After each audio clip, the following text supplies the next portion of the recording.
So hello guys, आज हम पढ़ने जा रहे हैं क्लास 11 फिजिक्स बुक 2 का चैप्टर वेव्स की काफी इंपॉर्टेंट डेरिवेशन। और यहाँ पे हम ये कंसेप्ट कवर करने वाले हैं which is velocity of sound, और इसमें डेरिवेशन भी है, वो भी हम करने वाले हैं। ठीक है, अब ये कंसेप्ट मैंने हेडिंग यहाँ बड़ी छोटी सी डाली है वेलोसिटी ऑफ साउंड, बट इसके अंदर काफी सारी चीजें हम पढ़ने वाले हैं। अब मैं लाइन वाइज आपको इसके अंदर के टॉपिक्स भी बताता चलूंगा। सबसे पहले हमको वेलोसिटी ऑफ साउंड में क्या जानना है, कुछ वेलोसिटी ऑफ साउंड के फॉर्मूले हैं जो इस चैप्टर में वेव्स में हमको बताए गए हैं, और उनको कैसे हम डिराइव कर सकते हैं हम वो जानेंगे।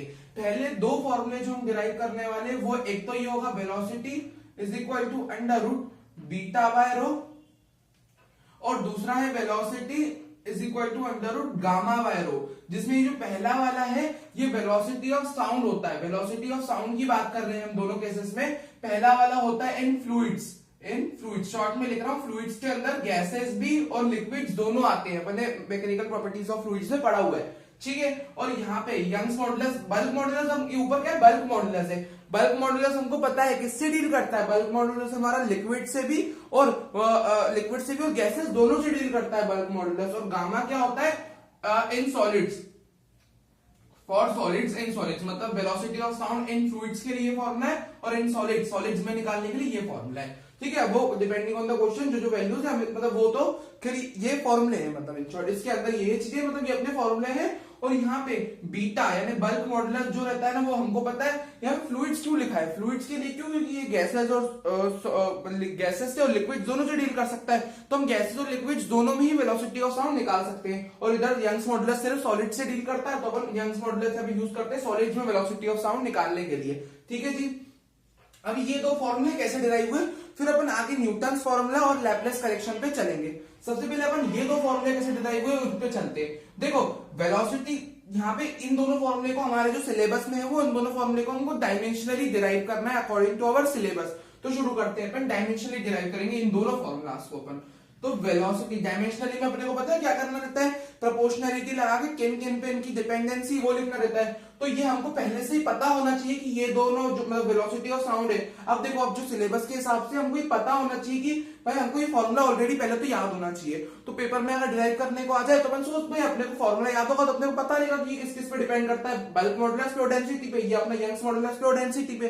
तो हमको ये फॉर्मूले याद, छोटे छोटे तो फॉर्मूले हैं, इनको याद रख लेंगे, और इनकी डेरिवेशन में आपको करके बताऊंगा।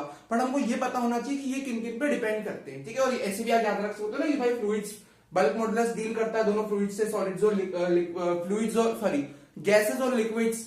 तो अपने सॉलिड्स में भी पढ़ा है, मैकेनिकल प्रॉपर्टीज ऑफ सॉलिड्स में पढ़ा है ना, बल्क मॉडुलस उन दोनों से डील करता है, लिक्विड से और गैसेस से, और सॉलिड से मतलब यंग्स मॉडुलस सॉलिड से डील करता है। तो अपन ऐसे भी याद रख सकते हैं भाई फ्लूइड्स में निकालने के लिए वेलोसिटी ऑफ साउंड गैसेस और लिक्विड्स दोनों में, और ये सॉलिड्स में। तो ये ऐसे अपना ही दो फॉर्मूले। तो शुरू करते हैं। सबसे पहले वेलोसिटी डायमेंशनली पता है कैसे डिराइव होता है भाई, किस किस पे प्रोपोर्शनल है, v यानी वेलोसिटी ऑफ साउंड। ठीक है, पहले अपन निकाल रहे हैं इन फ्लूइड्स, तो ये प्रोपोर्शनल होगा। यहाँ पे देखो फॉर्मूले में दो चीजें क्या है, दो चीजें है, मतलब दोनों चीजें पे डिपेंड करेगा। एक तो बीटा पे, यहाँ पे अपन बल्क मॉडुलस को बीटा कर रहे हैं, और गामा यानी यंग्स मॉडुलस, और डेंसिटी यानी रो। बीटा पे डिपेंड कर रहा है, और कितनी हमको नहीं पता कि किस पावर पे डिपेंड कर रहा है, तो हम ए लेट कर लेंगे। डायमेंशन एनालिसिस में पढ़ा है अपन ने फर्स्ट चैप्टर में। और रो यानी डेंसिटी की बी पावर पे डिपेंड कर रहा होगा। अब यहाँ पे मैं प्रोपोर्शनलिटी हटा के कांस्टेंट लगाऊंगा। हियर मैं यहाँ पे के कांस्टेंट, यहाँ पे कोई अगर मान लो मैंने कोई के कांस्टेंट लगा लिया, के, ये मेरा के कोई मतलब ये कोई कांस्टेंट है, मतलब ये नॉर्मल मैंने मन से अपने कांस्टेंट लगा लिया। बीटा अपन ने पढ़ा है मैकेनिकल प्रॉपर्टीज ऑफ सॉलिड्स में कि जो सारे के सारे मॉडुलस होते हैं, Young's modulus, bulk modulus, shear modulus, सारों का जनरल फॉर्मूला जो होता है वो स्ट्रेस बाय स्ट्रेन ही होता है। अब वो जो उनके अपने अलग फॉर्मूले होते हैं वो अपना सॉलिड्स का टॉपिक हो जाएगा। तो आज अपने को जितना काम में आ रहा है अपन वो पहले समझते हैं कि भाई इसका डायमेंशन निकालने के लिए मुझे कितना काम में चाहिए, क्योंकि मुझे यहाँ पे बल्क मॉडुलस का सिर्फ डायमेंशन पुट करना है, तो अपन उतना किस चीज के लिए, मतलब तो जनरल फॉर्मूला बस अपने को उसके लिए पता हो तो इनफ रहेगा। तो बल्क मॉडुलस का जनरल फॉर्मूला, कोई भी मॉडुलस का जनरल फॉर्मूला क्या होता है, कोई भी अपना इलास्टिक मॉडुलस होता है वो स्ट्रेस बाय स्ट्रेन का उसका जनरल फॉर्मूला होता है। ठीक है, ये अपना फॉर्मूला होता है जनरल फॉर्मूला। बीटा के लिए भी, गामा के लिए भी यही जनरल फॉर्मूला यही होगा। ठीक है, अब मैं इसका डायमेंशन निकाल के बताऊं। ठीक है, स्ट्रेस क्या होता है मेरा, force by area, force by area. अब अगर आपको मैं एक चीज बताऊं तो स्ट्रेन जो होता है ना, स्ट्रेन, अब जैसे बल्क मॉडुलस है, बल्क मॉडुलस क्या होता है अपना, यहाँ पे जो स्ट्रेन आता है ना बल्क मॉडुलस में, वो जैसे वो पे अब स्ट्रेन तो चलो मैं लिख रहा हूं, लेकिन ये पता होना चाहिए कि जो अपना स्ट्रेन है ना, यहाँ पे जो स्ट्रेन होता है वो एक डायमेंशनलेस क्वांटिटी होता है। और बल्क मॉडुलस के लिए जो हम स्ट्रेन लिखते हैं वो वॉल्यूमेट्रिक स्ट्रेन लिखते हैं बल्क मॉडुलस के लिए, बट जनरल फॉर्मूला अपना स्ट्रेस बाय स्ट्रेन होता है। तो वैसे अपने को यहाँ पे कौन सा वाला है वो मैं आपको अगर डायरेक्ट फॉर्मूला बना के बताऊं, डायरेक्ट अपन यहाँ पे डायमेंशन लिख लेते हैं ना, डायमेंशन लिख लेते हैं डायरेक्ट। अब वो स्ट्रेन कौन सा है वो सारा अपना सॉलिड्स का टॉपिक है, ठीक है। बाकी जनरली मतलब यहाँ पे हमें पढ़ते वॉल्यूमेट्रिक स्ट्रेन आता है, और उसका एक और अपन आगे भी फॉर्मूला बल्क मॉडुलस को और पढ़ेंगे थोड़ा, ठीक है।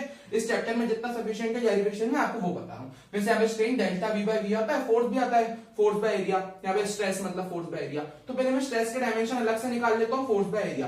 तो स्ट्रेस के अगर मैं डायमेंशन निकालना चाहूँ तो stress is equal to force by area. Stress क्या होता है मेरा, फोर्स बाय एरिया, और फोर्स के डायमेंशन मेरे क्या होते हैं, m1 l1 t माइनस 2, और मेरा एरिया होता है l2। करो इसको सॉल्व। m1 बेस सेम है l l, और पावर अलग है, डायमंड डिवाइड में क्या हो जाती है, पावर माइनस हो जाती है, 1 ऊपर वाली पावर 1 माइनस नीचे वाली 2, 1 माइनस 2 माइनस 1 और t माइनस 2, ये मेरे डायमेंशन आ जाएंगे स्ट्रेस के। अब नीचे स्ट्रेन, स्ट्रेन क्या होता है, जैसे स्ट्रेन अलग अलग तरह के, जैसे longitudinal strain delta l by l, ऊपर भी लेंथ नीचे भी लेंथ, ऊपर चेंज इन लेंथ बट है तो वो भी लेंथ थी ना, मतलब तो ऊपर और नीचे दोनों चीजें कट जाएगी, metre metre, volume metre cube. जैसे यहाँ पे डेल्टा वी बाय वी अगर मान लो आएगा, मतलब यहाँ पे आता है बल्क मॉडुलस में, तो मीटर क्यूब मेरा कैंसिल हो जाएगा। मतलब आप समझ रहे हो, कोई भी तरह का स्ट्रेन क्यों ना हो, कोई भी तरीके का, वो डायमेंशन लेस होता है, क्योंकि ऊपर नीचे सेम चीजों का डिवाइड होता है, सेम क्वांटिटीज वाली चीजों का, तो फैक्टर अपना मतलब जो उनकी यूनिट है वो कैंसिल हो जाती है, तो स्ट्रेन इज डायमेंशन लेस। तो इसका तो कोई डायमेंशन हुआ नहीं, तो मेरा स्ट्रेस सिर्फ बल्क मॉडुलस का अगर मुझे डायमेंशन निकालना है, तो बल्क मॉडुलस का डायमेंशन निकालने के लिए मुझे सिर्फ स्ट्रेस का डायमेंशन पता होना चाहिए, तो डायमेंशन लेस होता है। तो मेरा बल्क मॉडुलस का डायमेंशन हो जाता है m l minus 1 t minus 2। तो ये मेरा डायमेंशन आ गया। अब मुझे इसका डायमेंशन पता चल गया, तो मैं यहाँ रख देता हूं m minus m1 l minus 1 t minus 2, ये मेरे डायमेंशन होते हैं बल्क मॉडुलस के, इसकी पावर a अपनी है। और डेंसिटी क्या होता है मेरा, मास बाय वॉल्यूम होता है, मास बाय वॉल्यूम। बस अब यहां से मेरा मास क्या होगा, मास को मैं m लिख लूंगा, और नीचे डेंसिटी होगी l क्यूब, मास मतलब m की पावर 1 है ना मास, तो ये मेरा हो जाएगा मास बाय वॉल्यूम होता है ना डेंसिटी, तो m l माइनस 3, यहाँ पे t की पावर 0 रहती है, ठीक है। तो ये मेरा डेंसिटी होता है, कुछ नहीं, t है ही नहीं तो उसकी पावर 0, क्योंकि जिसकी पावर 0 1 हो जाता है वो तो रहेगा, तो वो m1 l माइनस 3, तो मेरा ये हो जाएगा m1 l माइनस 3 की पावर b। अब अगर मैं एक काम यहाँ पे पुट करूं, ये क्या है, मेरी वेलोसिटी है।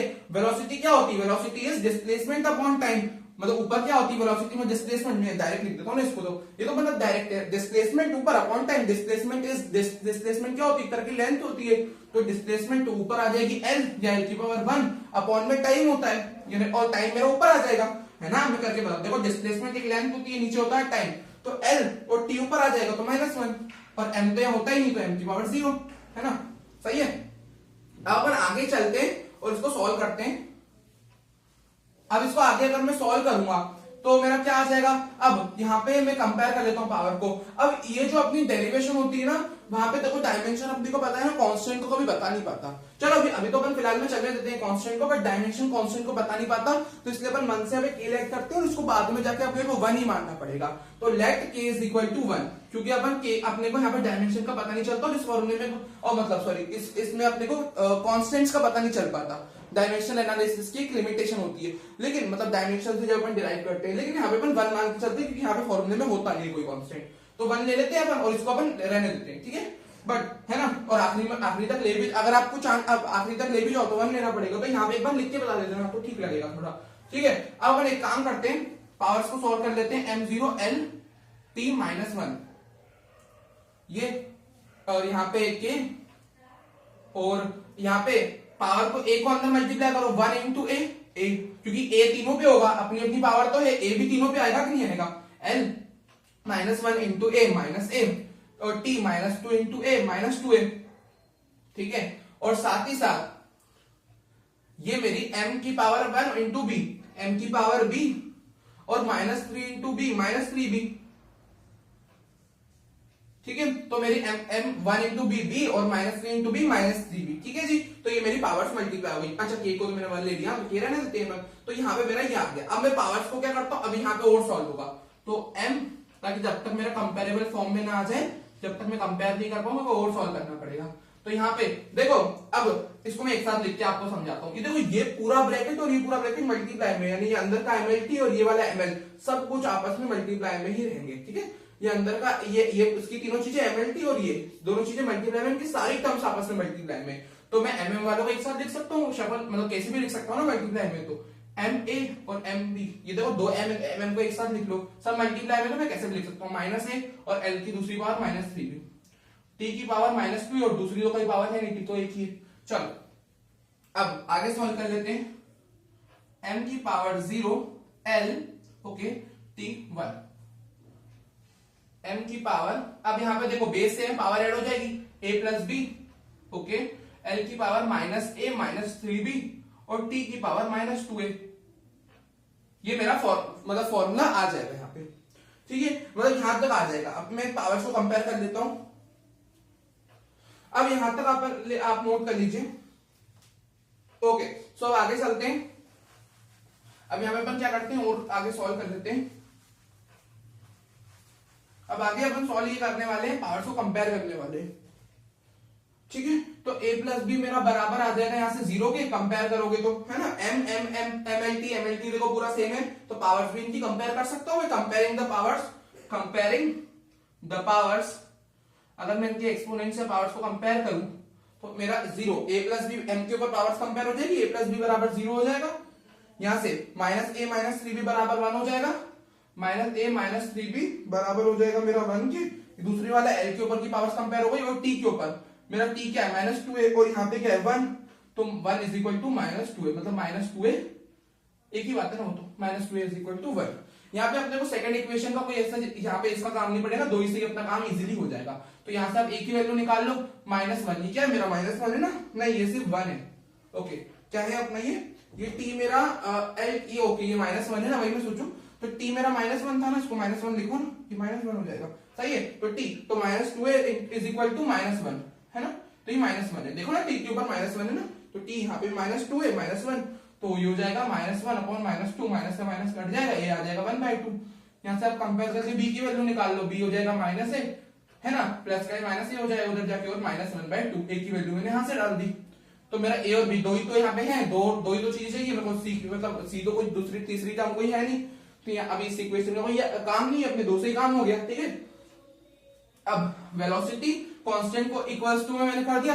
वेलोसिटी अगर मैं इक्वल्स टू कर दिया, कांस्टेंट को k लगा भी दूं तो मैंने उसको क्या मान लिया, 1 मान चुका हूं, तो कांस्टेंट लगाने की जरूरत नहीं है। तो बीटा की पावर a यानी 1/2, और दूसरा डेंसिटी की पावर b यानी -1/2। आपको पता है 1/2 पावर का मतलब होता है वो चीज रूट में होती है। अगर पॉजिटिव 1/2 की पावर है, अगर पॉजिटिव 1/2 की पावर है यानी वो रूट में न्यूमरेटर में होगी, और अगर नेगेटिव 1/2 की पावर है तो यानी वो, क्योंकि रूट हट के हमेशा 1/2 आता है, मतलब और अगर ऑलरेडी 1/2 है मतलब वो रूट में होगा, समझ रहे हो, रूट हटता है तो 1/2 आता है, ठीक है। तो अगर 1/2 है वापस रूट लग जाएगा, और अगर -1/2 है ना तो रूट में नीचे आता है डिनोमिनेटर में। अब +1/2 वाला बीटा है, प्लस वाला ऊपर लिखाएगा, माइनस वाला नीचे लिखाएगा, लेकिन दोनों के ऊपर 1/2 है तो नीचे ये अपना रूट में आएंगे। तो ये मेरा हो गया velocity of sound in fluids. अब ये वाला फॉर्मूला अपनी आगे की यानी न्यूटन्स फॉर्मूला और लैप्लेस करेक्शन में ये फॉर्मूला अपने को इसको काम में लेना है। बट अगर दूसरा फॉर्मूला क्या था मेरा, वेलोसिटी इज इक्वल टू एक मेरा आया था √γ/ρ। अब अगर इस फॉर्मूले को मैं नहीं भी आपको डिराइव कराऊं तो आपका काम हो जाएगा, पूछो क्यों। इस फॉर्मूले की दोनों की डेरिवेशन में एक 1% का भी चेंज नहीं है। क्यों, आप तो बोलोगे कि हाँ बीटा या गामा है, चलो डेंसिटी सेम है, v सेम है, बीटा और गामा तो अलग है तो डायमेंशन में चेंज आना चाहिए, बट है तो दोनों मॉड्यूलस ही ना, और दोनों का general formula strain by strain होता है, और स्ट्रेन तो डायमेंशनलेस होता है। तो दोनों में जो बीटा की जगह मैंने क्या रखे थे, ml-1 t-2, और गामा की जगह मतलब बीटा की जगह ये रखा, और भाई गामा की जब मैं डेरिवेशन करूंगा तब गामा की जगह भी ये डायमेंशन आएंगे। और देखो वेलोसिटी और डेंसिटी तो पहले जैसे ही यहाँ पे वेलोसिटी डेंसिटी तो ये डायमेंशन सेम है, क्योंकि एक को तो अपने को 1 मानना है, और ये भी ऐसे जैसे रहेगा। बस फर्क क्या है, गामा और बीटा ये फर्क है तो, लेकिन यहाँ पे गामा आ भी जाएगा ना तो भी आपका डायमेंशन यही रहेगा, तो तीनों डायमेंशन सेम है, तो पूरी की पूरी डेरिवेशन एग्जैक्ट कॉपी होके वहां आएगी, बस जहां बीटा लिखा है वहां गामा लिख देना। तो ये है बस, इसलिए मैं आपको वापस नहीं कर रहा हूं, बस जहां बीटा लिखा है वहां गामा लिख देना, बाकी कैलकुलेशन भी सेम है, कुछ भी फर्क नहीं, कुछ भी नहीं। तो ऐसे ही होगा पूरा सॉल्व। तो आप ये दो फॉर्मूले नोट कर लीजिए, इस तरह आपके दोनों फॉर्मूले आएंगे, बस बीटा की जगह गामा लिखोगे तो ये डेरिवेशन आ जाएगी, तो उसको भी आप कर सकते हो। ये अपना फ्लूइड्स के लिए, सॉलिड्स के लिए आ गया। अब अपन आगे की डेरिवेशंस पे चलते हैं, इसका नोट कर लीजिए। ओके, तो आगे चलते हैं, आगे की अपनी मेन डेरिवेशन स्टार्ट होती है जो थोड़ी अलग है। अब अपने को अब अगला ये सब टॉपिक, ये पहला, ये वेलोसिटी ऑफ साउंड में पहला टॉपिक था कि velocity of sound in fluids and solids, है ना। अब अपन निकालने वाले हैं formula of velocity of sound according to Newton. तो न्यूटन जी ने क्या फॉर्मूला दिया था अपना, उसके हिसाब से अपन जो फॉर्मूला आप निकालने वाले हैं वो चलते हैं। क्योंकि जो न्यूटन जी ने यहाँ पे जो कंसेप्ट बनाया था ना, उन्होंने जो, देखो आप पहले मैं आपको बताता हूँ साउंड ट्रेवल कैसे करता है। अपना पूरा जो यहाँ पे चल रहा है ना कंसेप्ट, वो साउंड पे चल रहा है, ठीक है। ठीक है, तो साउंड अपना किस तरह ट्रेवल करता है। मान लो यहां से मेरा कोई साउंड प्रोड्यूस हुआ, ठीक है, तो साउंड कैसे ट्रेवल करता है, मैं थोड़ा ऊपर बना देता हूं उसको। मान लो यहां से मेरा साउंड प्रोड्यूस हुआ, है ना, ये आपको नहीं दिख रहा होगा, थोड़ा नीचे कर देते हैं। ये साउंड मेरा प्रोड्यूस हुआ यहाँ से, तो साउंड कंप्रेशन और रेयरफेक्शन बनाता है, अपने 9th में पढ़ा है, ठीक है। तो पहले कंप्रेशन मान लो यहाँ बन गए, तो पास पास हो गए पार्टिकल एकदम, ये मेरे कंप्रेशन का रीजन हो गया, ये मेरा कंप्रेशन वाला रीजन हो गया। और फिर अगली स्टेप में पार्टिकल दूर दूर हो गए, तो ये मेरा रेयरफेक्शन का रीजन हो गया। अब वापस कंप्रेशन बन जाएगा, तो इस तरह मेरा साउंड ट्रेवल करता है। ये मेरा पास पास है पार्टिकल एकदम, वापस कंप्रेशन, वापस रेयरफेक्शन। तो ये मैंने सी यानी कंप्रेशन यहाँ पे दिखाया, आर यानी रेयरफेक्शन। अब अगर आप यार ध्यान से देखो तो इस तरह मेरा साउंड ट्रेवल करता है। मैंने कुछ बोला, जैसे मैंने किसी को बुलाया, तो मेरे हाथ से जो एयर है ना, उसमें से कंप्रेशन रेयरफेक्शन बनके मान लो सामने आप खड़े, तो आपके पास आवाज पहुंचेगी। इस तरह मेरा साउंड ट्रेवल करता है। अब अगर आप ये ध्यान से देखो तो ये कुछ प्रोसेस हो रही है, कंप्रेशन बन रही है, रेयरफेक्शन बन रही है। अब यहाँ पे जहां कंप्रेशन बन रहे हैं, रेयरफेक्शन बन रहे हैं, तो प्रेशर और वॉल्यूम में हर स्टेप में चेंज आ रहा होगा। कंप्रेशन में कुछ अलग प्रेशर वॉल्यूम होगा, रेयरफेक्शन में कुछ अलग होगा। क्यों? क्योंकि यहाँ पार्टिकल्स बहुत ज्यादा क्लोज है, एयर के पार्टिकल्स। एयर अपनी गैस, मतलब एक तरह से नाइट्रोजन ऑक्सीजन अपने एटमॉस्फेयर में मैक्सिमम होती है, चलो वो तो एक अलग बात हो गई।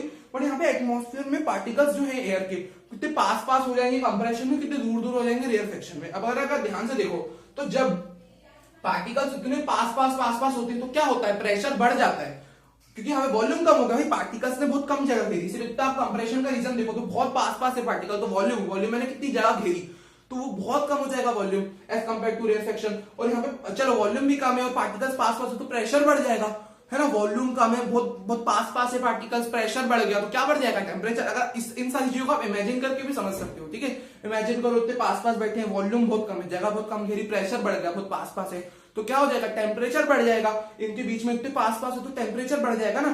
तो टेम्परेचर यहाँ ज्यादा रहता है, रेयरफेक्शन में भाई वॉल्यूम ज्यादा है, भाई जगह ज्यादा घेरी है, प्रेशर कम हो जाएगा, जगह अच्छी घेरी है, तो टेम्परेचर वहां कम हो जाएगा। तो अगर आप यहाँ ध्यान से देखो तो ये मतलब है ना, इस तरह रहता है। तो न्यूटन ने ये बताया कि ये जो प्रोसेस हो रही है, प्रेशर वॉल्यूम का जो चेंज आ रहा है, वो आइसोथर्मली आ रहा है। आइसोथर्मल मतलब ऐसी प्रोसेस जिसमें टेम्परेचर कांस्टेंट होता है, ठीक है। तो न्यूटन ने बताया, अपने प्रोसेस पढ़ी ना थर्मोडायनेमिक्स में, तो वो अभी अब है ना, तो उन्होंने ये बताया। तो यहाँ पे जैसे अपन ये देखें तो उन्होंने कहा कि ये जो अपनी प्रोसेस है वो एक आइसोथर्मल प्रोसेस है, जिसका मतलब कि जो कंप्रेशन और रेयरफेक्शन बन रही है आइसोथर्मली बन रहे हैं। मतलब कंप्रेशन बनने में क्या हो रहा होगा, टेम्परेचर बढ़ रहा होगा।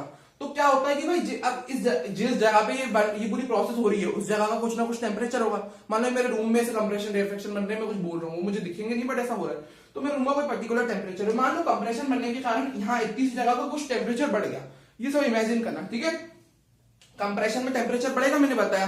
तो क्या होता है ना कि उतना ही टेम्परेचर, उतनी न्यूटन जी के हिसाब से वो जो हीट बढ़ती है कंप्रेशन में, वो जैसे रेयरफेक्शन बनती है तो वो रेयरफेक्शन को देता है अपनी हीट, तो वापस वो टेम्परेचर, तो अपनी हीट को वो ट्रांसफर कर देता है। रेयरफेक्शन क्या करता है, मतलब आप देखोगे तो यहाँ पे कंप्रेशन रेयरफेक्शन बनते समय ये अपनी हीट को ट्रांसफर कर देते हैं। अगर इसका टेम्परेचर कंप्रेशन में बहुत ज्यादा बढ़ भी जाता है तो वो रेयरफेक्शन में ट्रांसफर कर देता है। मतलब इन शॉर्ट टेम्परेचर कांस्टेंट रखते हैं, है ना। अब रेयरफेक्शन का तो टेम्परेचर कम रहता है, तो कंप्रेशन उसको अपनी हीट देता है। मतलब इन शॉर्ट इनके बीच में हीट का ट्रांसफर होता है। इसका टेम्परेचर बहुत बढ़ गया तो इसने अपनी हीट उसको दे दी, रेयरफेक्शन को दे दी। मतलब ऐसा कंसेप्चुअलाइजेशन न्यूटन जी ने बनाया था कि मतलब आइसोथर्मल रहती है, जो टेम्परेचर है वही रहेगा, जो हीट प्रोड्यूस हो जाएगी कंप्रेशन में, वो जब रेयरफेक्शन बनेगी तो लूज हो जाएगी उतनी हीट, क्योंकि कंप्रेशन रेयरफेक्शन से क्या हो जाता है, टेम्परेचर कम हो जाता है, तो जितनी यहाँ प्रोड्यूस होगी उतनी ही यहाँ यूज हो जाएगी। तो इन शॉर्ट मतलब टेम्परेचर कांस्टेंट रहेगा, जितनी बनी उतनी लूज हो गई, जो उस जगह का टेम्परेचर उतना ही रहेगा। तो मतलब ये बताया गया था न्यूटन जी के फॉर्मूले में। मतलब ये मतलब निकलता है, उन्होंने क्या बोला, आइसोथर्मल है तो आइसोथर्मल से ये मतलब अपना निकलता है। तो ये था अपना टॉपिक। अब हम डेरिवेशन शुरू करते हैं। According to ideal gas equation PV होता है nRT के बराबर, और अपने को पता है n और r तो कांस्टेंट होते हैं। मैंने भाई कोई गिवन जगह के लिए मतलब n और r तो अपन कांस्टेंट, अपन थर्मोडायनामिक्स में पढ़ा है, n r अपन कांस्टेंट लेके चलते हैं, ठीक है। r तो वैसे भी यूनिवर्सल गैस कांस्टेंट होता है, तो ये तो एक मतलब ये तो कांस्टेंट रहता ही रहता है। और नंबर ऑफ मोल्स की भी हम यहाँ पे कांस्टेंट लेके चलते हैं, ठीक है। अब ये एनआर अपना कांस्टेंट हो गया है ना, अब और टेम्परेचर भी कांस्टेंट है यहाँ पे, ठीक है। तो टेम्परेचर कांस्टेंट है ना आइसोथर्मल प्रोसेस, तो मेरा पीवी बराबर यहाँ पे आ गया कांस्टेंट, ओके जी। पीवी बराबर मेरा आ गया यहाँ पे कांस्टेंट। अब अगर आप यहाँ ध्यान से देखो तो पीवी ये पूरी चीजें कांस्टेंट हो गई, एनआर तो कांस्टेंट था ही था, है ना भाई। अब यहाँ तो अपन एटमॉस्फेयर की बात कर रहे हैं ना, पूरा एटमॉस्फेयर की, तो कहाँ नंबर ऑफ मोल्स, तो मतलब वो अपन एक कांस्टेंट टर्म लेके चलते हैं। काफी जगह आप थर्मोडायनेमिक्स में पढ़ेंगे तो, ठीक है। नंबर ऑफ मोल्स है ना, कोई गिवन जगह के लिए मतलब प्रॉपर अपन एक समय के लिए नंबर ऑफ मोल्स ले सकते हैं, ठीक है। आर मेरा क्या आ गया, गैस कांस्टेंट, ये तो कांस्टेंट रहता है। टेम्परेचर जो है वो यहाँ पे इस प्रोसेस के हिसाब से देखो बदलता है, प्रेशर वॉल्यूम टेम्परेचर जैसी चीजें जो चेंज होती है वो चेंज होती है। तो यहाँ पे टेम्परेचर चेंज नहीं हो रहा, क्योंकि हो सकता था, बट यहाँ पे आइसोथर्मल प्रोसेस तो नहीं होगा। तो यहाँ पे तीनों चीजें क्या है, आइसोथर्मल के कारण ये तीनों चीजें कांस्टेंट है, मतलब ये आइसोथर्मल के हिसाब से इक्वेशन आ गई। तो पीवी पूरा कांस्टेंट। फिर बाकी बात ये भी है कि भाई initial P1 V1 P2 V2 बराबर हो जाएंगे, वो चीजें लगे। अब मुझे क्या करना है, यहाँ पे जो फॉर्मूला है वो निकालने के लिए मुझे इसको दोनों साइड डिफरेंशिएट करना है। बेसिकली न्यूटन जी ने करा क्या था, जो मेरा फॉर्मूला था, मेरा फॉर्मूला क्या था, अंडर रूट बीटा वायर। यहाँ पे अपन एयर की बात करें, एयर एक तरह का फ्लूइड है, फ्लूइड में अपन फॉर्मूला जो था अंडर रूट बीटा वायर होता। उन्होंने क्या करा, बीटा को रिप्लेस करना चाहा और उन्होंने बीटा की जगह मतलब बीटा को रिप्लेस करना चाहा, बीटा को रिप्लेस करके उन्होंने यहां से प्रूव कर दिया कि बीटा हमारा प्रेशर के बराबर होगा। तो उन्होंने वहां बीटा की जगह प्रेशर रख के अपना नया फॉर्मूला बनाया। तो बीटा की जगह प्रेशर कैसे आया वो अपन निकालेंगे। तो पीवी बराबर कांस्टेंट है, मैं इसी इक्वेशन को दोनों साइड कर देता हूं डिफरेंशिएट। अब अगर आप ये ध्यान से देखो तो यहाँ प्रोडक्ट रूल लगेगा। प्रोडक्ट रूल में दो चीजें मल्टीप्लाई में, तो पहले का डिफरेंशिएशन, पहले अपन क्या करते हैं, पहले का डिफरेंशिएशन दूसरा एज इट इज, प्लस दूसरे का डिफरेंशिएशन पहला एज इट इज, और कांस्टेंट का डिफरेंशिएशन जीरो हो जाएगा। दोनों साइड मैंने डिफरेंशिएशन कर दिया। ये स्टेप फिर से सुनो, प्रोडक्ट रूल में क्या होता है, दो चीजें मल्टीप्लाई में है, तो पहले का डिफरेंसी बीच में मल्टीप्लाई है ना, पहले का डिफरेंशिएशन डॉट है ना मल्टीप्लाई है ना, मेरे यहाँ पे पहले का डिफरेंशिएशन दूसरा एज इट इज प्लस इसका डिफरेंशिएशन हो गया, अब इसका होगा इसका डिफरेंशिएशन और दूसरा एज इट इज। तो ये प्रोडक्ट रूल होता है, ठीक है। अब प्रोडक्ट रूल ऑफ डिफरेंशिएशन और मतलब प्रोडक्ट रूल, हाँ है ना। तो अब मैं यहाँ पे क्या करता हूं, मैं इस टर्म को वहां ले जाता हूं। अपन एक काम करते हैं, इस टर्म को वहां ले जाते हैं, dv dot p is equal to ये dp डॉट v को मैं वहां ले जाता हूं। dp डॉट v लिखो या v डॉट dp लिखो, मल्टीप्लाई में एक ही बात है। तो v डॉट dp वहां ले गया और मैंने माइनस में कर दिया उसको, क्योंकि प्लस का उधर जाके माइनस हो जाएगा। अब मैं यहां से एक काम करता हूं ना, p को निकाल लेता हूं, है ना। v डॉट dp ये ऐसे कैसे रखा मैंने, और dv को नीचे डिवाइड में दिया, मल्टीप्लाई से डिवाइड में। तो मेरा प्रेशर का फॉर्मूला आ गया। अब यहाँ पे स्टेप को ध्यान से देखना, ठीक है। माइनस को एक रहने दो, minus dp upon dv upon v। अब मैं सोच रहा हूँ मैंने यहाँ पे क्या कर दिया, मैं v को नीचे कैसे ले आया। अब उसको वापस ऊपर ले जाओ, मैथमेटिकली अपन कर सकते हैं कि कोई चेंज नहीं आना चाहिए, लेकिन मेरी इक्वेशन में अपन मन से चेंज नहीं कर सकते, बट वो अगर वही अपनी पहले जैसी रह रही है अपने चेंज के बाद तो चलेगा। तो देखो v वापस ऊपर ले जाओ, फ्रैक्शन पढ़ जाएगा डिनोमिनेटर में, डिनोमिनेटर के डिनोमिनेटर में आ गया तो ऊपर जाएगा, वापस v डॉट dp हो जाएगा, है ना। वापस भी ऊपर जाएगा ना, तो माइनस का, और माइनस तो ऑलरेडी है ही। मैंने क्या करा भाई, दो चीजें मल्टीप्लाई में माइनस में किसी के साथ भी लिखो, तो मैंने डीपी के साथ माइनस यहाँ पे छोड़ दिया, वी को पॉजिटिव करके किसी एक के साथ माइनस लिख सकता हूँ, दूसरी मल्टीप्लाई में इसके साथ डीपी के साथ लिख के वी को नीचे लाया और वी वापस ऊपर जाएगा, तो मेरी यही इक्वेशन बन जाएगी, minus v dot dp upon dp. अब अगर आपको याद हो तो मेरा बल्क मॉडुलस का फॉर्मूला अपने मैकेनिकल प्रॉपर्टीज ऑफ सॉलिड्स में पढ़ा है कि यही होता है, minus delta p upon delta we by v. मतलब वहां पे देखो बल्क मॉडुलस जनरल फॉर्मूला क्या होता है इनका, स्ट्रेस बाय स्ट्रेन। तो वहां पे बल्क मॉडुलस जनरली अपने पानी के लिए अंदर, जैसे कोई फ्लूइड है, फ्लूइड के अंदर कोई ऑब्जेक्ट है तो उसमें चारों डायरेक्शन से जो फोर्स लग रहा है उससे जो स्ट्रेन प्रोड्यूस हो रहा है, जो स्ट्रेस और स्ट्रेन प्रोड्यूस हो रहा है उससे जो मॉडुलस मेरा बनता है उसको डिफाइन करता है। कोई बॉल को मैंने पानी के अंदर डाल दिया तो पानी उसकी तरफ से चारों डायरेक्शन में परपेंडिकुलर फोर्सेस लगाएगा, उससे परपेंडिकुलर प्रेशर जनरेट होगा हर डायरेक्शन में। तो हर डायरेक्शन में जनरेट होगा तो वहां पे स्ट्रेस जनरेट होगा। ये क्या होता है, स्ट्रेस बाय स्ट्रेन। तो देखो स्ट्रेन तो ऑब्वियसली वॉल्यूम में, उसके वॉल्यूम में चेंज आएगा। बॉल है, बॉल को चारों डायरेक्शन से फोर्स लगेगा तो थोड़ी कम हो जाएगा उसका वॉल्यूम, है ना, थोड़ा सिकुड़ जाएगी वो। तो change in volume upon original volume. और ऊपर स्ट्रेस आता है ना। लेकिन स्ट्रेस को अपन यहाँ पे, स्ट्रेस भी फोर्स बाय एरिया होता है, प्रेशर भी फोर्स बाय एरिया होता है, बट दोनों अलग अलग होते हैं। बट यहाँ पे अपन प्रेशर की तरह क्यों डील कर रहे हैं, क्योंकि ये अपन यहाँ पे बात कर रहे हैं मान लो फ्लूइड्स की। तो फ्लूइड्स में स्ट्रेस और प्रेशर को अपन चेक कर सकते हैं, क्योंकि प्रेशर भी फोर्स बाय एरिया और फ्लूइड्स में अपन ने पढ़ा है फोर्स बाय एरिया कितना पढ़ा है। तो यहाँ पे मतलब काफी जगह यूज हुआ है। तो फ्लूइड्स के लिए मैं कर सकता हूँ कि भाई चारों डायरेक्शन में उसमें जो लग रहा है फोर्स, उसको एक तरह से अपन प्रेशर मान सकते हैं जब अपन फ्लूइड्स की बात कर रहे होते हैं। तो उसको अपन डेल्टा भी लिख सकते हैं। और माइनस क्यों, क्योंकि यहाँ पे जो चेंज इन वॉल्यूम आ रहा है डेल्टा वी, फाइनल वॉल्यूम कम होगा, है ना। तो फाइनल वॉल्यूम कम होगा तो फाइनल माइनस इनिशियल, तो मतलब फाइनल वॉल्यूम मेरा कम होगा ना यहाँ पे। तो डेल्टा वी जो मेरी क्वांटिटी आएगी वो कैसी आएगी, नेगेटिव। फाइनल माइनस इनिशियल, तो फाइनल नेगेटिव, इनिशियल भी नेगेटिव, फाइनल माइनस इनिशियल होता है ना डेल्टा वी।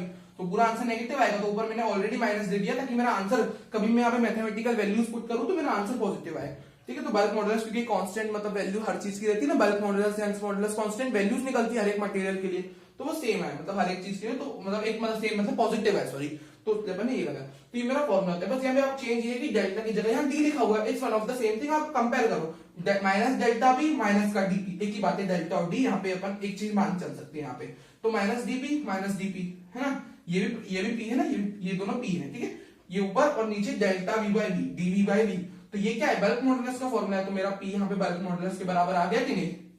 तो यहाँ पे और फॉर्मूला मेरा अभी मैंने क्या पढ़ा फ्लूइड्स के लिए अपन एयर में निकाल रहे हैं, velocity of sound in air बताया गया था न्यूटन जी और लैपलेस के द्वारा, मतलब लैपलेस जी और न्यूटन जी ने दोनों velocity of sound in air की बात करी थी, ठीक है। तो मेरा अंडर रूट बीटा बाय रो, तो मेरा बीटा अब पी बाय रो, पहले क्या था मतलब बीटा बाय रो था पहले, अब मेरा बीटा की जगह मैं रो पी लिख सकता हूँ अकॉर्डिंग टू न्यूटन फॉर्मूला, तो पी बाय रो आ गया। और यहाँ पे जनरल वैल्यूज अगर आप पुट करोगे, प्रेशर क्या होता है एटमॉस्फेरिक प्रेशर यहाँ पे 1.013 into 10 to the power 5 pascal, density of air 1.29 something होती है, एक बार चेक कर लीजिएगा, ठीक है। डेंसिटी ऑफ एयर मतलब यहाँ पे जनरल वैल्यूज आप देखोगे, हो सकता है बुक में दियो, आप एक बार देख लेना, मतलब हमें एसटीपी कंडीशंस में वैल्यूज आप पुट करोगे और ऊपर एटमॉस्फेरिक प्रेशर, नीचे एयर की डेंसिटी आप देख लीजिएगा क्या होती है, वो अगर आप पुट करके यहाँ पे सॉल्व करोगे तो यहाँ पे आपका आंसर जो आएगा नियरली 282 मीटर पर सेकंड के हिसाब से आएगा। मतलब यहाँ पे न्यूटन जी ने ये आंसर निकाल के दिया था 282 मीटर पर सेकंड अपने इस फॉर्मूले की मदद से। लेकिन अगर आप आज के टाइम पे देखो तो अपनी वेलोसिटी ऑफ साउंड 340 से 350 की मतलब 332 भी कह सकते हो उस रेंज में होती है, बट ये तो 300 के भी कम है, तो ये तो बहुत दूर हो गया है ना। अभी अपन ट्रू वैल्यू 332 तक मान के चल सकते हैं, अभी अपन मानेंगे, इनके फॉर्मूले में एरर निकालते हैं। चलो परसेंटेज एरर न्यूटन फॉर्मूला मेरा क्या है, परसेंटेज एरर का फॉर्मूला होता है, देखो मैं बोल रहा हूँ लिख नहीं रहा हूँ फॉर्मूला, बट आप नोट कर लीजिएगा, true value minus measured value upon true value into 100। I hope आपने लैंग्वेज में फॉर्मूला नोट कर लिया होगा। अब यहाँ पे अब इधर मैंने इस केस के हिसाब से ट्रू वैल्यू क्या होगी, आज के समय पे हम ट्रू वैल्यू 332 मीटर पर सेकंड लेके चलते हैं, अप्रोक्स एक ट्रू वैल्यू होती है वो, ठीक है। मेजर्ड इन्होंने सॉरी 282 इन्होंने क्या निकाल दी थी, ओके माय मिस्टेक, यहाँ पे 28 यहाँ पे क्या आएगा एक सेकंड 332 280 होगा यहाँ पे 280 होगा, ठीक है। इन्होंने अप्रोक्स 280 निकाल के दी थी हमको, और आज के जमाने आज जो अपन एक ट्रू वैल्यू मान के चल सकते हैं वो 332 को मान के चल सकते हैं। तो इसको माइनस करो, 52 आ रहा है ऊपर, है ना, ट्रू वैल्यू है 332, इमीडिएट वैल्यू उन्होंने 280 निकाली, आपको इसको सॉल्व करना ये आएगा अपॉन 332 वापस ट्रू वैल्यू इनटू 100, परसेंटेज निकाल रहे हैं इसलिए इनटू 100 न्यूमरेटर में, ठीक है, न्यूमरेटर में किया। तो इसको सॉल्व करोगे तो नियरली इनके फॉर्मूले में 16% का एरर, यहाँ से आंसर परसेंट नहीं आएगा, तो 16% का एरर न्यूटन जी के फॉर्मूले में था। तो ये था मेरा velocity of sound according to Newton ji. अब हमें लैपलेस ने करेक्शन किया, उन्होंने बताया, अब देखो ये इतना नोट कर लीजिए, ओके। अपन शुरू करते हैं लैपलेस करेक्शन को, अगला ये Newton formula for velocity of sound in air, अपन बात करते हैं लैपलेस करेक्शन, अगला टॉपिक है अपना इसी में लैपलेस करेक्शन, अब वो शुरू करते हैं। चलिए जी, अब लैपलेस ने क्या करा, सही करा इसको और आंसर सही निकाल के दिया, ठीक है। उन्होंने क्या बताया कि जैसे यहाँ पे हम बात कर रहे हैं एक आइसोथर्मल प्रोसेस लेके चल रहे हैं, तो उन्होंने क्या बोला, it's not an isothermal process, है ना। उन्होंने हमको ये बताया कि एक आइसोथर्मल प्रोसेस नहीं होती, ये एडियाबैटिक प्रोसेस होती है। यहाँ पे जो अपन बोल रहे हैं वेलोसिटी ऑफ साउंड, जो साउंड अपना ट्रेवल कर रहा है एयर में, तो वो एक आइसोथर्मल प्रोसेस नहीं होता। जैसे मैंने अभी आपको बना के बताया था ना किस तरह साउंड ट्रेवल करता है, तो उनके द्वारा लैपलेस जी के द्वारा बताया गया कि वो इतना टाइम ही नहीं मिल पाता कि वो अपने टेम्परेचर को हीट को एक्सचेंज कर रहे हैं बढ़िया, और अपने टेम्परेचर को कांस्टेंट रख के रख रहे हैं। भाई टेम्परेचर को कांस्टेंट रखने के लिए हीट का ट्रांसफर तो करना पड़ेगा ना, कि भाई मेरा टेम्परेचर एक्सेस हो गया तू ले ले मेरे से, तो रेयरफेक्शन को दे रहा था वो, तो क्या करते हैं अपना टेम्परेचर मेंटेन करके चलते हैं कांस्टेंट रखने के लिए, पर यहाँ पे हो ही नहीं पाता ऐसा। लैपलेस ने ये बताया कि देखो मैं साउंड में कुछ बोल रहा हूँ तो कितनी जल्दी कंप्रेशन और रेयरफेक्शन बनते हैं, तो वो इतना फास्ट प्रोसेस होती है, इतना फास्ट प्रोसेस कि इतना समय ही नहीं मिल पाता कंप्रेशन और रेयरफेक्शन को कि वो अपने हीट को एक्सचेंज करके बना पाए, क्या बना मतलब वो मतलब टेम्परेचर पे कांस्टेंट रख पाए, तो उनको इतना टाइम ही नहीं मिल पाता, और बहुत रैपिड प्रोसेस होती है हमारी, इसलिए वो एक एडियाबैटिक प्रोसेस होती है। एडियाबैटिक मतलब जिसमें हीट का ट्रांसफर जीरो होता है, हीट का कुछ चेंज नहीं होता, ठीक है। तो यहाँ पे भी यही होता है, कोई हीट का चेंज नहीं होता, और मतलब जो हीट यहाँ पे ट्रांसफर नहीं हो पाती तो उसका कोई चेंज भी नहीं हो पाएगा, मतलब इन शॉर्ट कुछ मैं आपको ये कहना चाह रहा हूँ कि हीट का ट्रांसफर नहीं हो पाता। अब हीट का ट्रांसफर नहीं हो पाता तो क्या हो जाएगा, एडियाबैटिक प्रोसेस। और आपको ये पता होगा एडियाबैटिक प्रोसेस, फास्ट अगर वर्ड आता है तो वहां पे भी अपन एडियाबैटिक प्रोसेस को कहते हैं, तो यहाँ पे ये एडियाबैटिक प्रोसेस भी होगी क्योंकि ये बहुत फास्ट प्रोसेस होती है, तो इसलिए इस प्रोसेस को एडियाबैटिक कहा गया अकॉर्डिंग टू लैपलेस।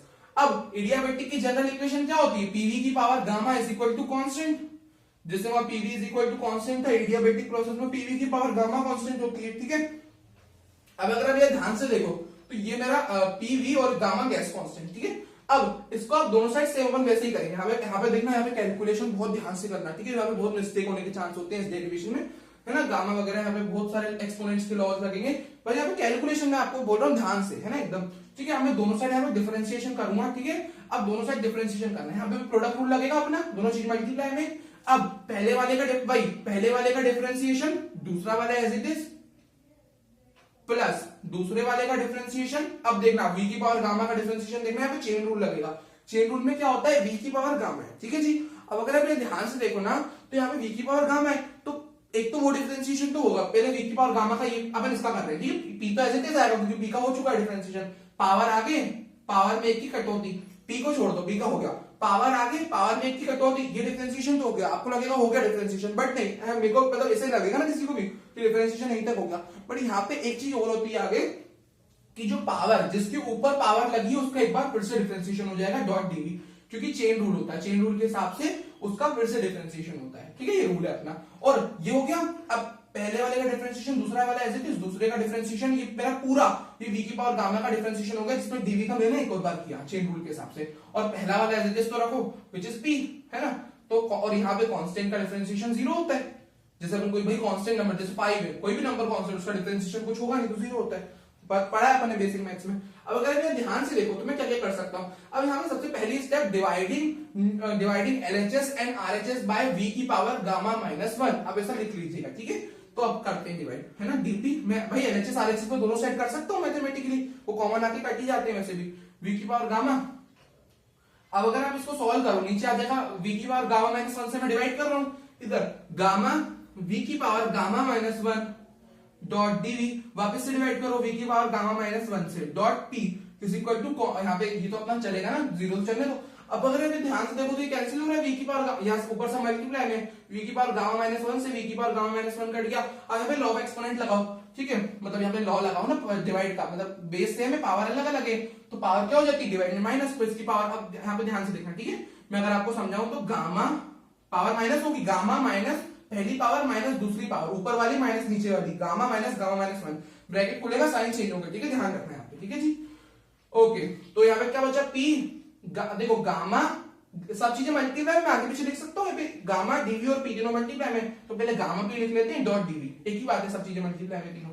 अब ये हो गया, है ना, कुछ छूटा तो नहीं, ध्यान से देख लीजिए। ओके, अब हम एक काम करते हैं, पहले इसको सॉल्व कर लेते हैं, dp इंटू v की पावर गामा, ब्रैकेट खुलेगा तो अंदर माइनस जाएगा, तो गामा माइनस +1, ओके जी, plus gamma p dot dv is equal to 0। अब अगर आप ध्यान से देखो तो मेरा प्लस और ये कट गया, ठीक है, गामा प्लस का और गामा माइनस का कैंसिल हो गया। ओके, तो यहाँ पे क्या बचा, देखो v के ऊपर से 1 बचा, तो v की पावर 1 यानी v होगा, है ना, ठीक है जी।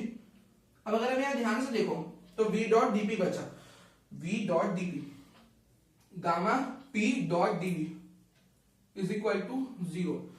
ओके, तो अगर आप यहाँ ध्यान से देखो तो मेरा क्या बच गया, इसकी पावर v की पावर 1 है तो v हो गया ना, v की पावर 1 v हो गया, तो v आगे आ गया, और dp मैंने ऐसे लिख लिया, मल्टीप्लाई में आगे पीछे लिख सकता हूँ, और गामा p डॉट dv। चलो अब यहाँ पे एक काम करते हैं, इसको वहां ले जाओ, है ना, v डॉट dp को, बल्क मॉडुलस का फॉर्मूला बनाना है यहाँ पे, तो उस हिसाब से आप कैलकुलेशन करना, ठीक है। बल्क मॉडुलस का formula minus delta p upon dv by v, minus dp upon dv by v, वो वाला फॉर्मूला, ठीक है।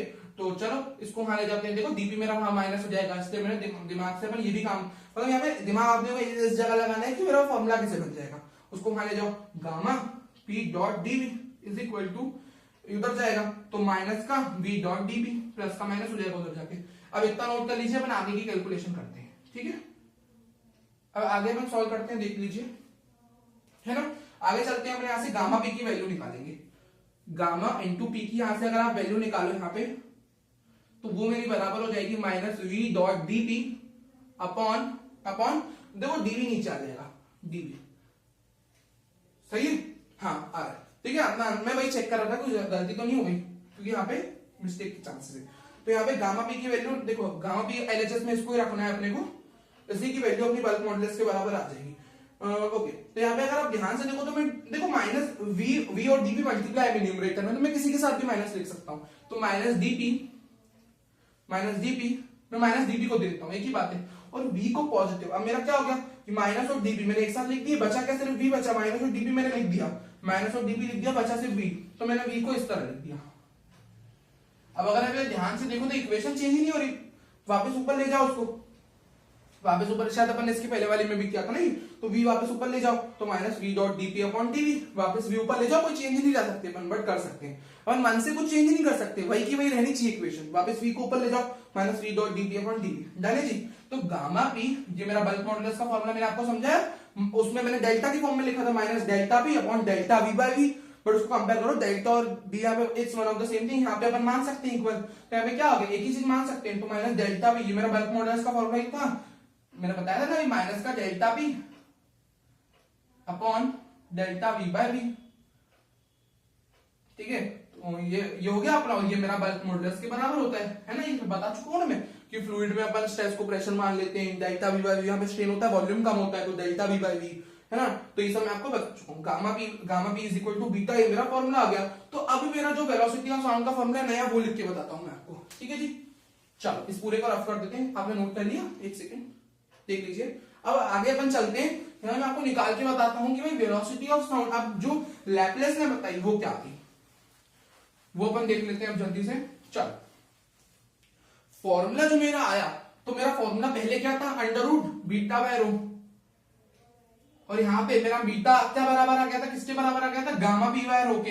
अभी जो मैंने डेरिवेशन करी तो मेरा आ गया बीटा इसके बराबर आया था ना, मैंने अब भी करा, तो मेरा बीटा किसके बराबर आ गया, गामा पी बाय रो। चलो ये अपना आ चुका है। अब अगर आप ये ध्यान से देखो तो मैं इसको ऐसे भी लिख सकता हूँ, ये मेरा फॉर्मूला आ गया, लैपलेस जी ने जो फॉर्मूला फाइनल दिया था, डेरिवेशन हो गई। अब इसमें अपन वैल्यू कैसे मतलब पुट करेंगे, देखो तो मैं इसको ऐसे लिख सकता हूँ, root of gamma root of P by rho, भाई पूरी चीज रूट के अंदर है तो मैं रूट को सेपरेट कर दिया, वापस लिखोगे तो यही बन जाएगा, है ना। तो इसको अब इस तरह सेपरेट करके लिख सकते हैं, ठीक है। अब गामा की वैल्यू यहाँ पे क्या होगी, गामा अगर आपने केटीसी चैप्टर पढ़ा है तो वहां पे gamma for diatomic gases, diatomic यानी ऐसी गैसेस जिनमें दो एटम्स होते हैं, O2 N2 ऐसी SH2 वगैरह ऐसी गैसेस को डायटोमिक, जिनमें दो एटम से मिलकर बनी होती है। तो अगर ध्यान से देखो तो आपको पता होगा अपने एटमॉस्फेयर में मैक्सिमम जो लगभग के अमाउंट में जो लगभग मैक्सिमम जो गैस होती है दोनों, वो O2 और N2 यानी ऑक्सीजन और नाइट्रोजन से ही अपना एटमॉस्फेयर लगभग बना हुआ रहता है। तो गामा को अपन एवरेज मतलब वहां पे डायटोमिक का ही लेके चलते हैं, विच इज डायटोमिक के लिए गामा की वैल्यू होती है 7/5 फॉर डायटोमिक गैसेस। तो अपन गामा के लिए गामा होता है 7/5, मैं यहाँ पे लिख देता हूँ किसके लिए, फॉर डायटोमिक, और आप बोलोगे डायटोमिक ही मैंने यहाँ पे क्यों लिया, क्योंकि एटमॉस्फेयर में मैक्सिमम अमाउंट ऑफ गैस अपनी डायटोमिक होती है, विच इज O2 और N2, इन दोनों से मिलकर अपना लगभग एटमॉस्फेयर है बना हुआ। तो अगर आप ध्यान से देखो तो मेरे गामा की जगह 7/5 आ जाएगा, ठीक है। अंडर रूट पी बाय रो की वैल्यू क्या होगी, यहाँ पे अंडर रूट पी बाय रो की वैल्यू हमने निकाल चुकी है अभी, जो उनका फॉर्मूला था, न्यूटन जी का फॉर्मूला था। तो मेरा अप्रोक्स कितना आया था, देखो 330 माइनस करा था ना अपन ने 280, है ना, 332 माइनस 280 किया था, तो उनका फॉर्मूले में 280 आंसर आया था नियरली। तो अंडर रूट पी बाय रो की तो वैल्यू ली वो, उन्होंने क्या करा था, बीटा की जगह पी लिखा था। तो ये अब इसको सॉल्व करोगे तो नियरली आपका आंसर, मतलब जो ट्रू आंसर है वही जो आज की अपनी वेलोसिटी है, तो उसके करीबन आप इसको सॉल्व करके मतलब अगर आप देखो तो अपना एक करेक्ट आंसर आ जाएगा, जो आज अपन एक अप्रोक्स लेके चलते हैं वही अपना आ जाएगा वेलोसिटी ऑफ साउंड करेक्ट वाली, है ना, 330 के करीबन, है ना, उसकी आगे पीछे की है। तो ये था अपना लैपलेस करेक्शन, ठीक है। तो इन्होंने इस तरह अपना फॉर्मूला दिया और इस तरह ये अपना टॉपिक होता है कंप्लीट, ठीक है। तो बढ़िया से प्रिपेयर कर दीजिएगा, बहुत इंपॉर्टेंट है, ठीक है। So thank you for watching this video, please do like share and subscribe the channel, bye bye.